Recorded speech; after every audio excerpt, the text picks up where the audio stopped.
저는 분당 재개발로 인해 30억 자산가가 될 수 있었습니다. 그렇지만 지금은 인천 원룸에서 월세 45만 원을 내며 열심히 살아가고 있습니다. 여러분들은 욕심 없이 은퇴 후 내 집 한 채와 연금만 있으면 평생 걱정 없이 살 수 있을까요? 오늘 이야기의 주인공은 35년간 중학교 교사로 근무하며 성실하게 살아온 박한수 씨.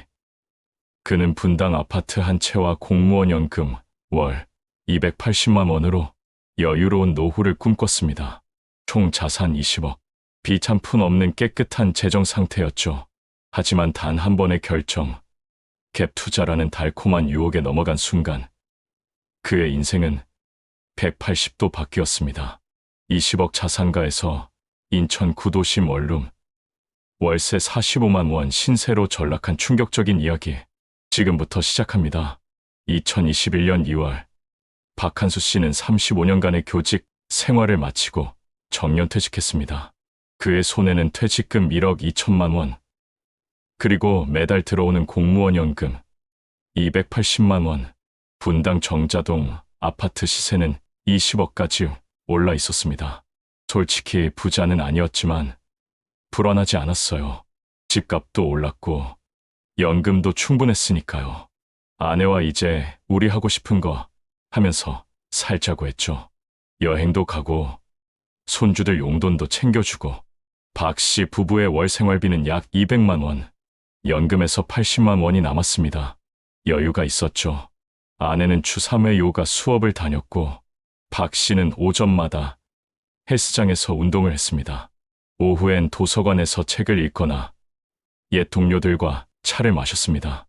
박 씨는 특히 주말마다 손주들을 만나는 시간을 가장 행복해했습니다. 매번 만날 때마다 용돈 10만 원씩을 챙겨주며 밝게 웃는 손주들의 모습이 그에게는 최고의 보람이었죠. 아내와 함께 봄에는 제주도, 여름에는 강원도, 가을에는 유럽 여행까지 다녀왔습니다. 35년간 성실하게 일한 대가를 누리고 있었습니다. 그들에게 가장 큰 행복은 빚이 없다는 것이었습니다. 딸은 판교에서 IT 기업을 다니고 있었고 아들은 수원에서 작은 사업을 하고 있었습니다. 두 자녀 모두 독립했고 손주가 셋, 완벽한 노후였습니다.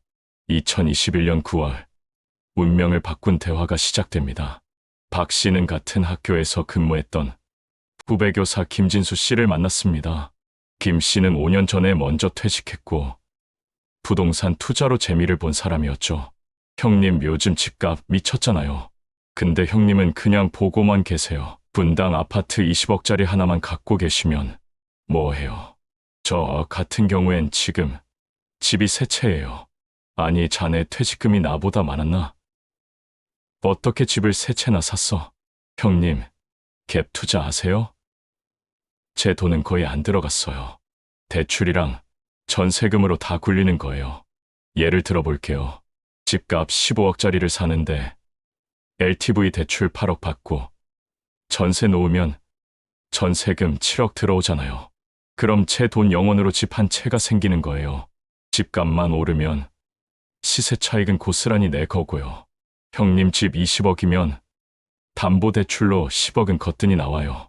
거기다 새로 살 집으로 또 대출 받으면 형님 자산 2배 되는 거예요. 그게 위험하지 않아?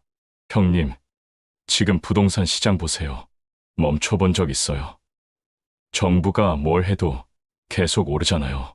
특히 분당은 재개발 호재까지 있어서 30억도 가능하다고 하던데요. 지금 안 사면 평생 후회해요. 저는 이미 5억 넘게 벌었어요. 시세 차익만으로. 박한수 씨는 흔들렸습니다. 평생 성실하게 살아온 그였지만 주변에서 집값이 오르는 이야기를 들을 때마다 나만 뒤처지는 건 아닐까 하는 불안감이 있었습니다. 사실 그때 마음 한편에선 알고 있었어요. 은퇴 후에 빚을 지면 안 된다는 거. 근데 주변 사람들이 다 벌고 있다는데 나만 가만히 있으면 바보 같잖아요. 특히 분당이 30억까지 간다는 얘기를 듣는 순간 마음이 완전히 흔들렸죠. 그날 밤 박한수 씨는 잠을 이루지 못했습니다. 머릿속엔 온통 집 한 채 더, 시세 차익, 내 돈 안 들어가는 투자라는 말들만 맴돌았습니다. 2021년 11월 박한수 씨는 결국 결심했습니다.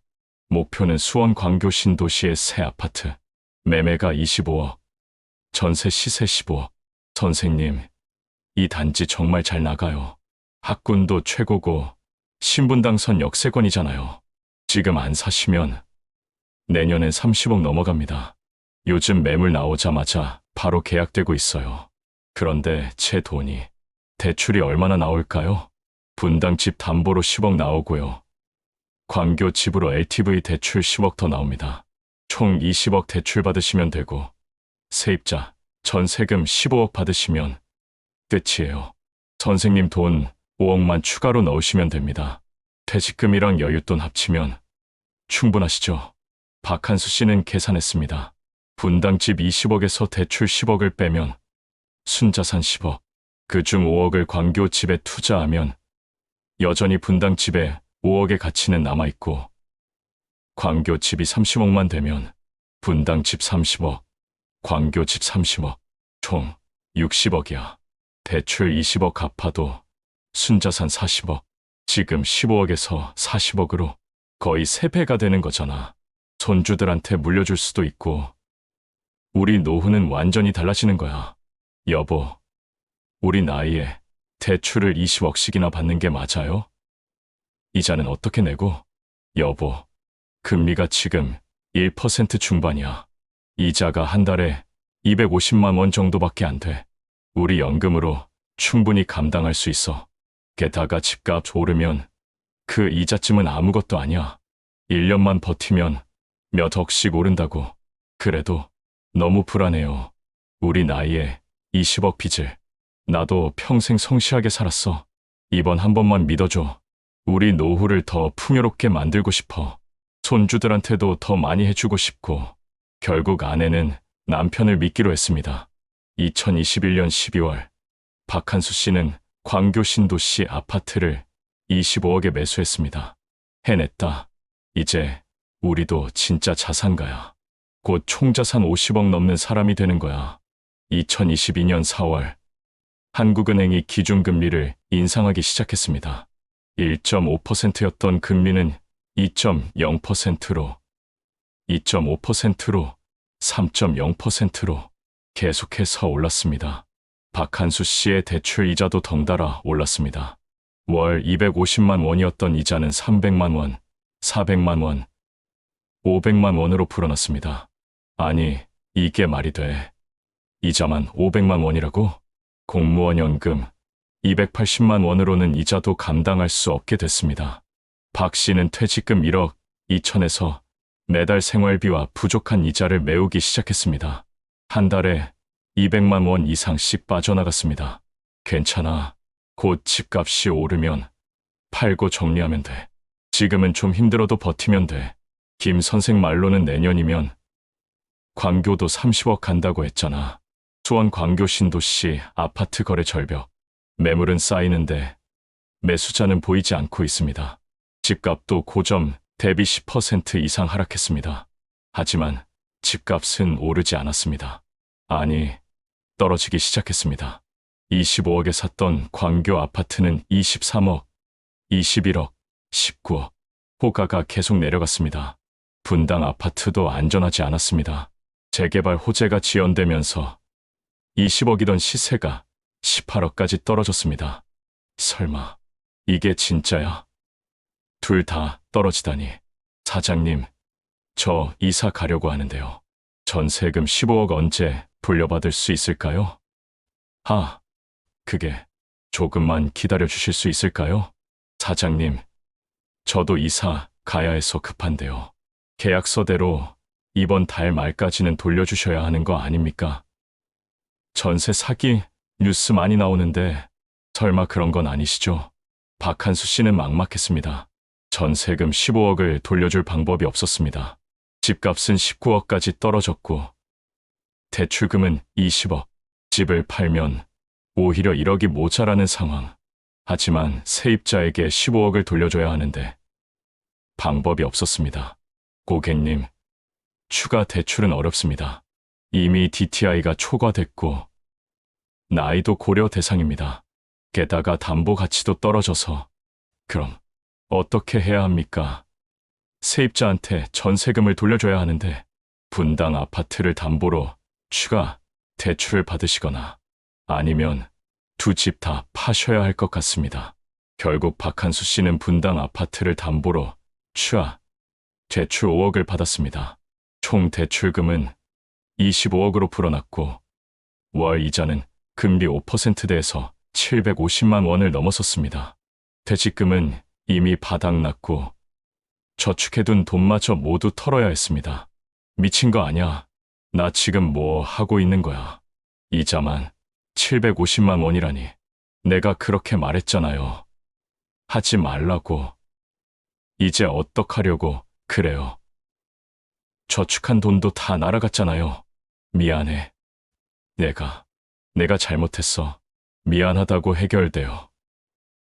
우리 노후는요? 손주들 용돈은요?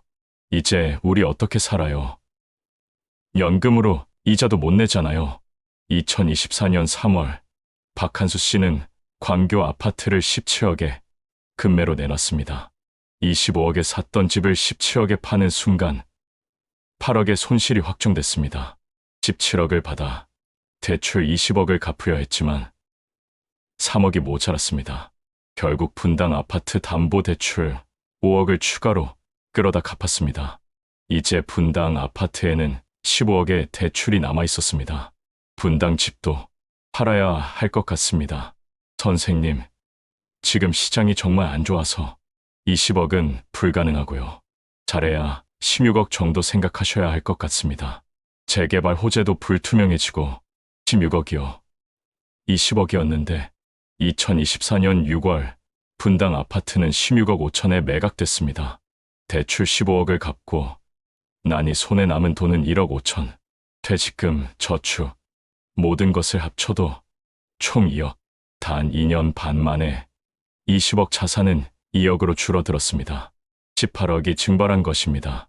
35년을 일했는데 단 2년 만에 모든 게 사라졌어요. 내 욕심이 우리 인생을 망쳤어요. 손주들 얼굴도 못 보겠어요. 용돈은커녕 이제 할아버지가 거지가 됐다고 뭐라고 설명해야 하나. 박한수 씨 부부는 인천 구도심의 원룸으로 이사했습니다.